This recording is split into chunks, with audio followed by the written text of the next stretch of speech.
Wow, how is this episode everything I wanted and more from X-Men 97 season 1, the finale? This is perfection.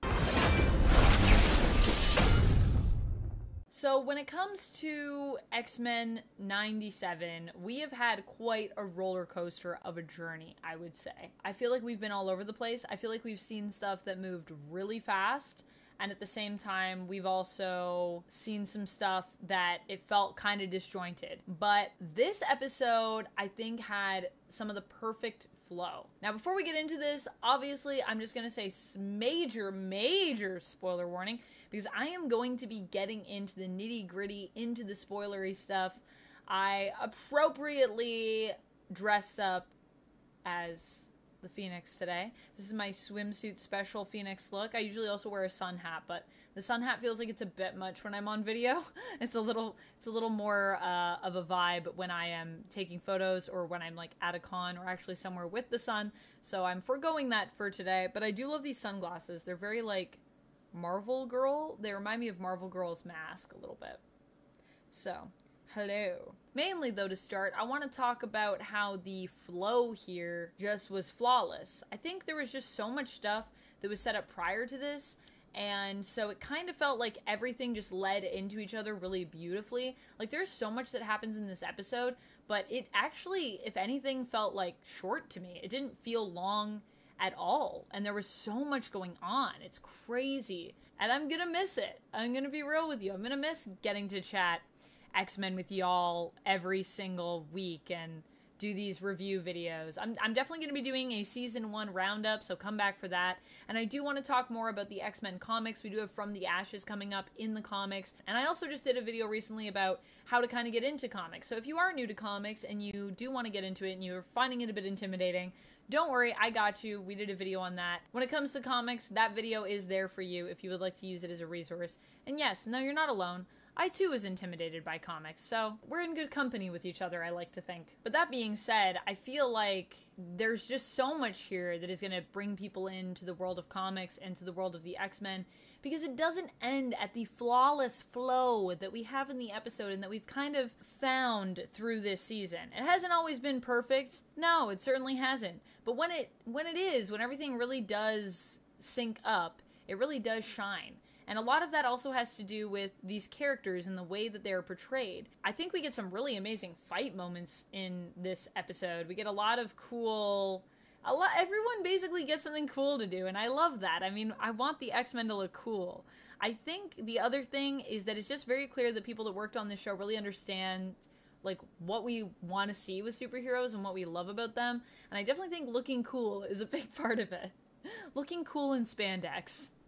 That's what we like. But being cool isn't just about, looking great and being a hottie and getting things done. Sometimes it's also about getting totally messed up, which is also what we see in this episode.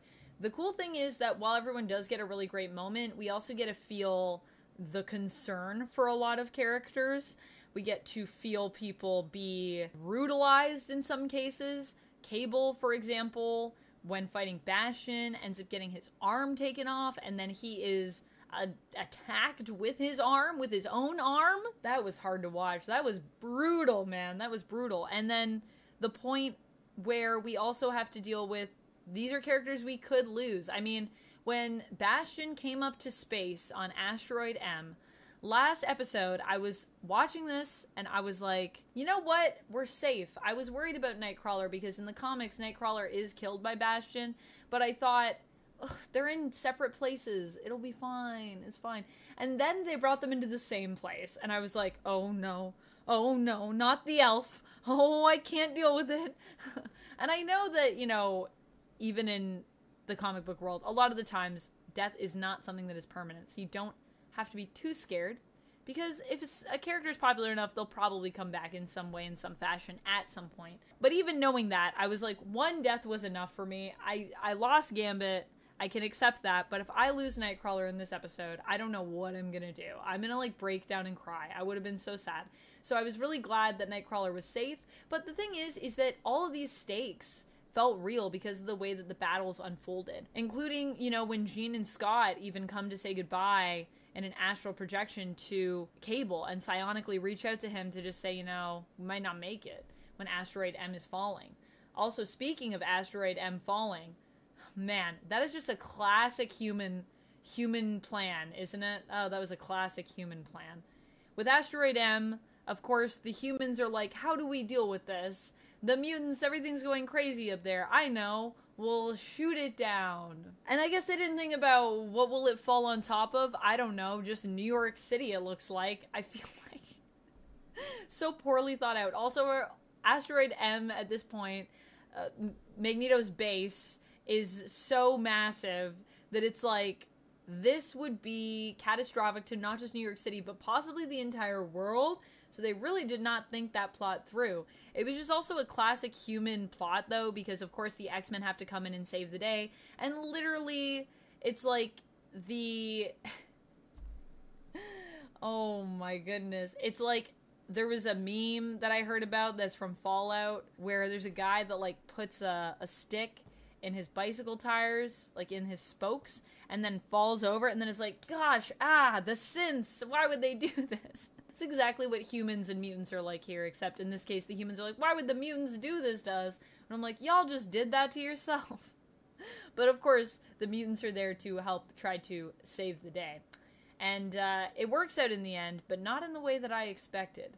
But before we continue with that and get to some of the special crazy end stuff, I just also wanted to shout out Rogue, just looking like a complete badass in this episode, just being an utter badass. If you wanted to see Rogue fully go off, if you watched Bright Eyes and you were like, more of this please, I want this but like turned up to 11, Rogue gets to do that when she faces off against Bastion and refuses to back down because of what happened to Gambit. And there's just so many good little homages to Gambit in this episode. It's like, I was like tears in my eyes, just ready to cry. I honestly can't go back to episode 5 without crying right now, guys. Like, I've tried to go back to it and watch it. I don't know if I'm ever gonna get over it. I don't know if that episode is ever gonna allow me to just watch it without bawling my eyes out. It's really hard.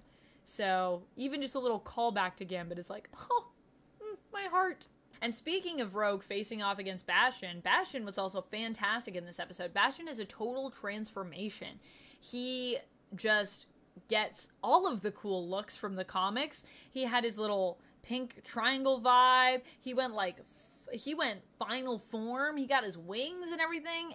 He's looking crazy. And I also love how freaky he looks when they beat him up. I love that there's some horror elements in this show that have just carried forward the entire time. Like, it's creepy and I'm into it. And I hope we carry that going forward because I'm loving that it's not afraid to sometimes be creepy and scary. Bastion also has a hilarious moment, I thought, with Cable, where he is trying to sort of twist the knife in Cable and talking about, getting Sinister to force him to answer with how many times he tried to save Madeline, and basically, like, calling his mom, like, a worthless clone and all this stuff, which, I gotta say, I'm still not over the fact that we'll probably never see Madeline again. I hope that I'm wrong. I hope that she becomes so much of a fan favorite that they have to bring her back, because that's how much I love Maddie, and I just can't wait to cosplay her this summer. I'm so excited for the fact that everyone will know who she is now, and I mean, it's still a cosplay that people have recognized, but you will not believe how many times I've been called Raven in my cosplay, which,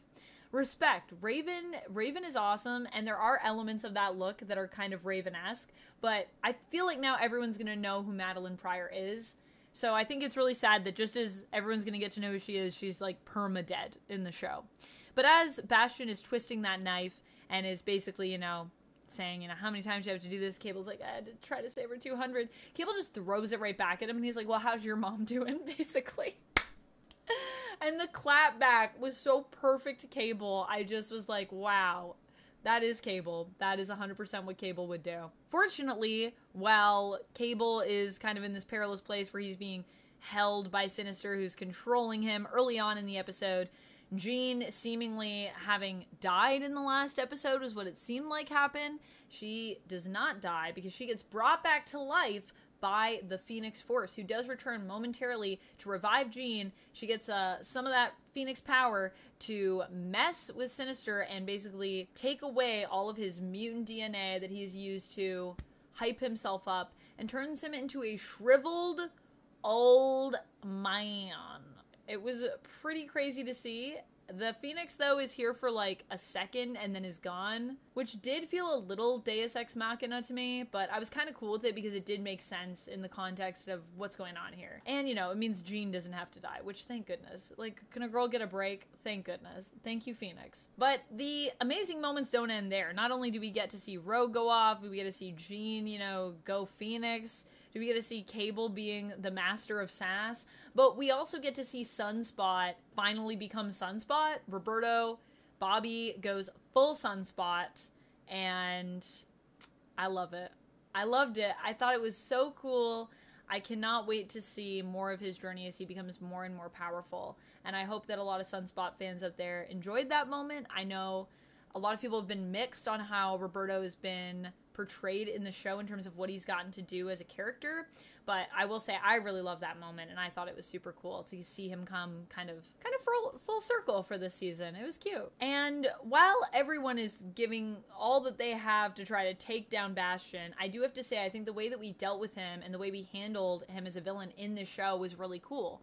The idea of putting a dampening collar on him, on his head, to prevent his mutant powers, because him being able to control the Sentinels and talk to them is his mutant powers, was really, really smart. But then also the idea of looking at Bastion as a mutant, as someone who could have easily gone the other way and even joined the X-Men. And the X-Men basically try to defeat him by just being like, look, like, it doesn't have to go down this way. Like, you could actually join us. Like, you think of this as an us versus you, but it doesn't have to be that.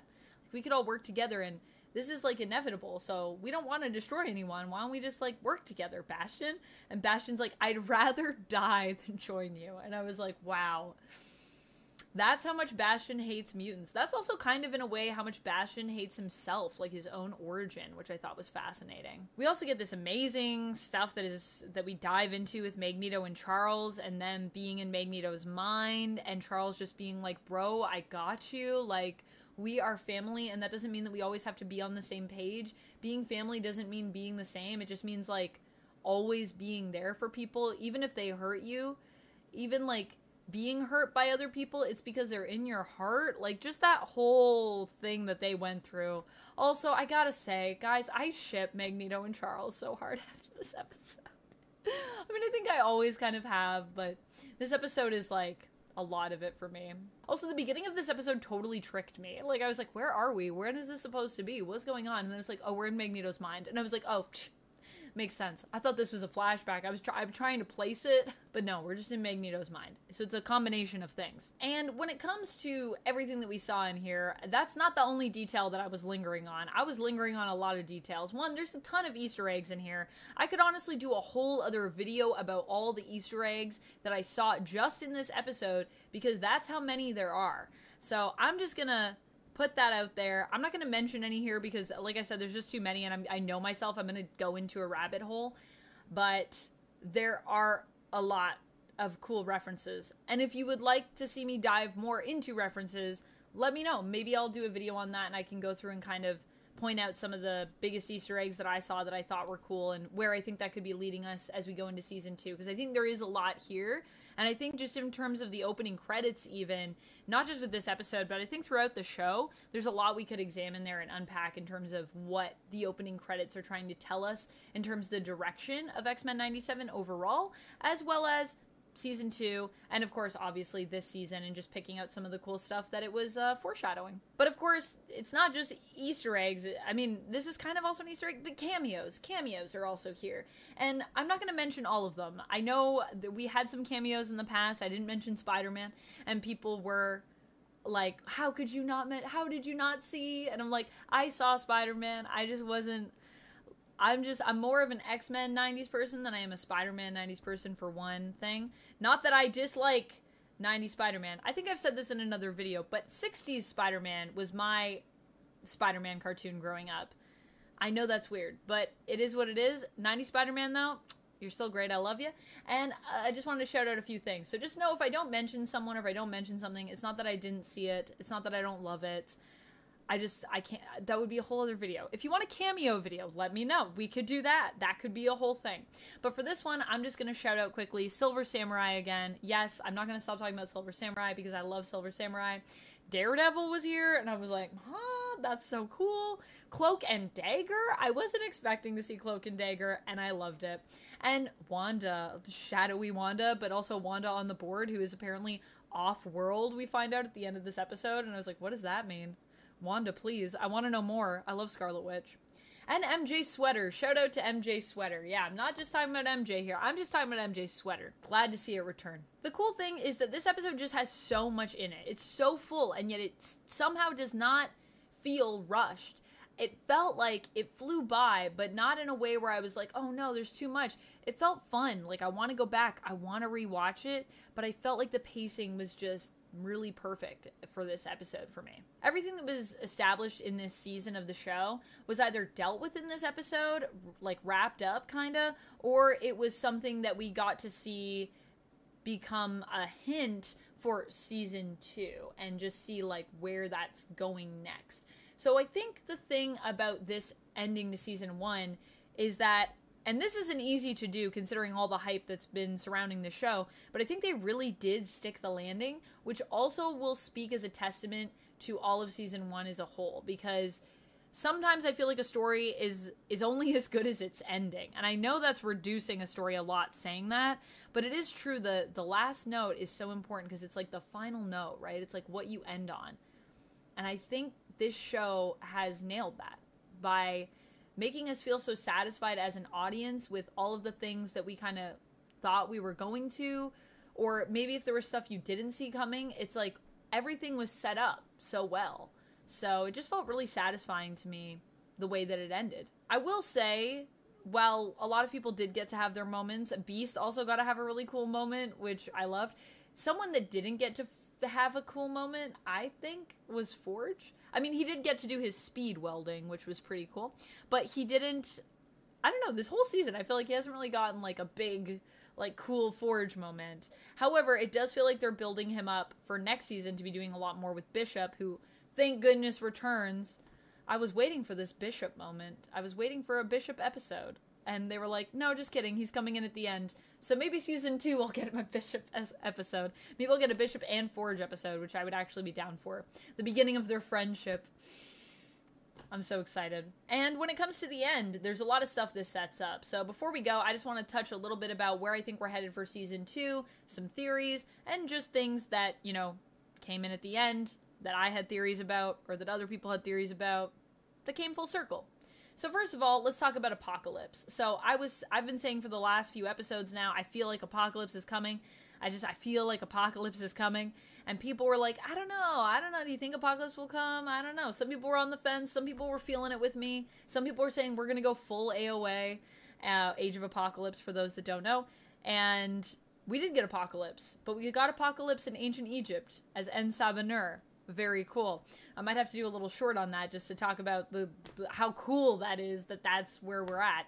So, of course, at the end of this episode, we get everyone that was on Asteroid M basically gets blipped, and they're all sent through time and space to different places. We don't know where everyone ended up either, which I think is interesting, because there are some people that are unaccounted for, seemingly, at this ending. So I'm curious to see where those folks end up. And if you have theories about that, if there are things where you would love to see them be, let me know in the comments below. But I think going back in time to Apocalypse is pretty cool. I also think us going forward a bit and seeing Apocalypse with a playing card, clearly we're going to be getting something we were all theorizing, I think. We're going to be getting probably Gambit as Death, who is one of the Horsemen of Apocalypse, which is going to be crazy. So everyone prepare for that, because that's going to be nuts. And I feel like Gambit is somehow going to maybe be even sexier, and I hope he has a crop top. That's what I'm going to say. I hope we can fit that into the design. We also get to go forward in time, because we get to travel to a time period in the distant future where Jean and Cyclops end up, which is with the Askani. And when I saw that it was the Askani, I was like, no way. I didn't think we were going to go Askani. I thought it might be too crazy. I thought maybe they were going to edit that part out. But we went there. And we get Nathan Dayspring. And I am not okay. I am just like, this is too cool. geeking out over here. And it also made me think, you know, it made me wonder, are we going to get Adventures of Cyclops and Phoenix?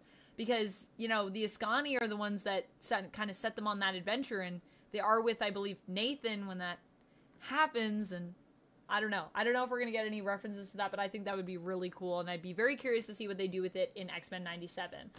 It's like every time they get near a story that I'm interested in, I'm so excited because I'm just like, oh, I just want to see like how they'll adapt that, like what they'll do with it. It's so exciting to me. I think we could still also maybe get some Onslaught in the future. I'm not entirely sure, but it seems like we're still building that, but that might not be until either really later in season 2 or even season 3. I think they might be building it quite a bit like how they did in the comics, but obviously a little differently. I still think we could head there. I also feel like a Road to Strife could be possible now that we're with the Ascani. Why not? And Apocalypse. I mean, Strife seems like it could be an inevitability, and I'm kind of psyched for it, I think. I also feel like the Shi'ar are something we have planted a seed for, and we're going to come back to later. And I'm very curious. I mean, on Earth, I don't know if the Shi'ar were kind of watching any of that, but Phoenix just came back, and they have some beef with the Phoenix. And then the other thing is, I feel like we still have some unresolved business with Lilandra and Charles. So I'm wondering how that might play out. We will see if we come back to it. And what will the future of the Marvel animated universe be? I think we're definitely going to be getting more stuff in that world, but I kind of hope that we take our time with it. I think honestly, just even seeing little glimpses of it here and there, or building little parts of it into X-Men 97 has been great. And I would be down for obviously Spider-Man to come back, or even if they wanted to do like Hulk, or really anything that they wanted to do. I just hope it doesn't become too oversaturated, because this was fantastic, but I kind of want to be drip fed a bit. So let me know what you would love to see return. Let me know what your dreams are for that. And let me know how you feel about maybe us getting everything all at once, and if you feel like that would be good or too much. I would love to hear. All right, friends, that's the end of my final episode review. I will be back to do a full season look. I'll be back to talk more X-Men comics with you. And I will maybe be back to do some Easter eggs and cameo stuff. If you want to see it, let me know. That's all I have for now. And until next time, friends, stay nerdy. Bye!